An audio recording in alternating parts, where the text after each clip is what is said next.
Welcome to my channel AI కథలు. రవి ఒక చిన్న గ్రామానికి చెందిన పేద కుటుంబానికి చెందినవాడు. 16 దాటి 20 వచ్చేసరికి తన జీవితంలో ఊహించిన మలుపు వచ్చింది. తండ్రి అనారోగ్యంతో చనిపోయారు. అప్పటికి రవి డిగ్రీ చేస్తున్నాడు. ఇంటి ఆర్థిక పరిస్థితి అంతకంటే దారుణం. తల్లి చెల్లెలు ఇద్దరికీ తనపైనే ఆధారం. ఎటు వెళ్లాలో అర్థం కాలేదు. ఇంట్లో అప్పులు, మనసులో భయం. ఆ పరిస్థితుల్లో అతడి దగ్గరి మిత్రులు ఆకాశం అవ్వలేదు, భూమి అవ్వలేదు. కానీ తను చదువు పూర్తి చేయడానికి ఎంతో సహాయం చేశారు. కొంత డబ్బు సేకరించి తిండి పెట్టి అండగా నిలిచారు. అదే బంధం రవికి బలమైంది. చదువు పూర్తయ్యాక ఉద్యోగం వస్తుందని ఆశించాడు. కానీ జీవితానికి వేరే ఆలోచనలు ఉండేవి. నెలలు గడిచిపోయాయి. ఇంట్లో చాకిరీ లేదు. ఇంట్లో పొట్టగొట్టు కూడా కష్టమైంది. తల్లి చెల్లెలు కలిసి ఒక చిన్న పాన్ షాప్ వేసాడు గ్రామం బయట బస్టాండ్ పక్కన. రోజు ఉదయం నుంచి సాయంత్రం వరకు పనిచేస్తూ జీవితాన్ని మెల్లగా నడిపాడు.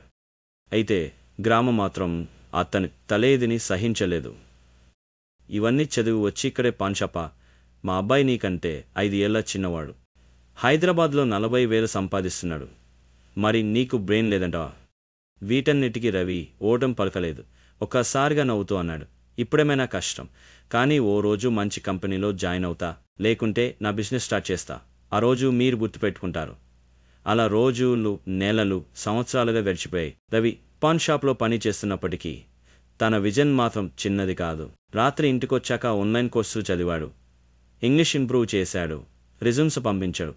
ప్రతి ఆపర్చునిటీకి అప్లై చేశాడు. కొన్ని రిజెక్షన్లు వచ్చాయి. కొన్ని ఇంటర్వ్యూలకు కాల్ రాలేదు. కానీ ఓ సమయం వచ్చింది. 7 ఏళ్ల తరువాత ఒక మిడ్ సైజ్ కంపెనీ అతనికి అవకాశం ఇచ్చింది. ప్రారంభ జీతం 3,000 మాత్రమే. కానీ అది రవికి లక్షల సమానమైన అవకాశం.